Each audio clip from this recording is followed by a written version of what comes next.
G'day fellow drummers, Mark here from Smith & Trump Music and Arts Collective, and what I'm doing today is I'm just going to do a how to fix it, a quick how to fix it to something that all of us drummers will encounter at some or other time, at a gig, in rehearsals. It's what this is look at this just happened. Nylon string holding the snappy snares in place have snapped, and this is something we all encounter. Now I know it's a bit different to what I normally teach, but we're not going to encounter 5 against 4 quite often, you know, 3 against 2 or whatever it may be. So I think this is quite relevant. So what I'm going to do is just show you a quick fix that I use in placing my snappy snares back onto the snare drum. Okay, so what you're going to need is, you see, look at that. I mean, that's terrible. I mean, it's so discolored, it's quite old. Again, it's snapped and it's gone now. So what you're going to need is scissors, a Stanley knife or a cardboard cutter, whatever they call it, some pens and pencils, whatever you can find, and an old skin. So it's always cool to keep your old skins for this reason. If you look at this one, I've cut this one, I've almost shredded this one completely. And what I do is I like to use the vellum, or the mylar, actually it's not vellum anymore, but the vellum plastic, the mylar plastic, is a very strong, durable plastic, and because you can never find these plastic strips for the snare drum, and when you do find them, they are quite costly. So what I do is I just keep my old vellums and then cut them. So what I'm going to do is I use a Stanley knife. Initially, if you've got an intact skin, what I do is I use the Stanley knife to pierce it, and then once I've done that, I will take a scissors. And if you see, this is a pinstripe skin. I like pinstripes, don't give me hassles about it. I like their tone, they're nice and warm. And as you can see, they're a 2-ply skin. Okay, so what I'm going to do quickly is I'm just going to cut a strip here with the scissors. Do a long strip. Cut it out. I use the 2nd ply because it hasn't been beaten with a stick and it's pretty decently intact. And then what I'm going to take this strip and I'm going to measure it up against the slit in the snappy snares for what it needs to go through. Okay, so let me do that quickly. Let me cut that quick here. Okay, so now I've cut my piece of mylar plastic that I'm going to be using to repair the snappy snares and place them back onto the snare drum. Okay, so I'm going to take it, I'm going to fold it in half, create a crease. Okay, and then I'm going to place it through the slit at the end of the snappy snares. I'm going to go through the hoop hole at the bottom.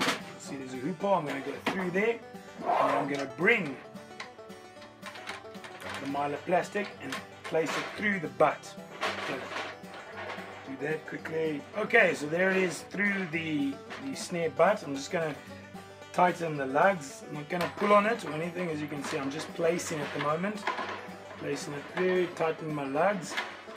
Okay, flip this over. Okay, now we're going to start setting it. This is a very quick process, but I'm going to go quite slowly through it. Okay, your throw off, you want to turn about a bit loose, not all the way. So excuse me, play my throw off. So the throw off switch, I want to make sure my throw off switch is in the off position. Put my 2 fingers in there with the snare. Then what I do is I take 2 pens or whatever and I place them underneath my snappies. Such. And this is just to create that spacing. When the throw off is activated, my snares will remain off in the off position. Okay, so now I'm going to pull from this side and release the throw off. Keep pulling, because if you pull, it will keep the throw off in the off position. I will now loosen the lugs this side, the end of the snare butt, and then pull on the plastic strip. Make sure it's all the way through. Using assistance, then push on the butt to secure it with your finger, index finger.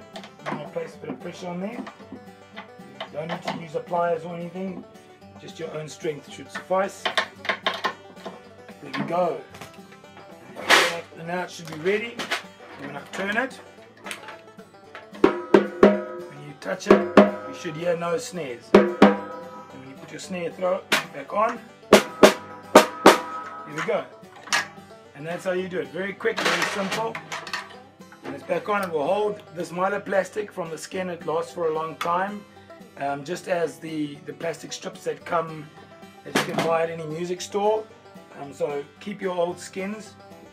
For this purpose, what I do is I always keep 2 or 3 strips in my snare bag at all times, because I mean, to have scissors and a standing knife, some gigs you're playing at casinos and such, they won't allow you in with this thing unless you sneak it in, or if you're flying overseas or whatever, it's difficult to take equipment through with you, so it's nice to just prepare them. And then that's how I get it set. And then from that point, then you can just adjust your nut, however tight you want your snares to be. And with the use of the pens, you'll know that when the throw off is activated, you'll have a clean sound and no snares will interfere with your tone. And that's it.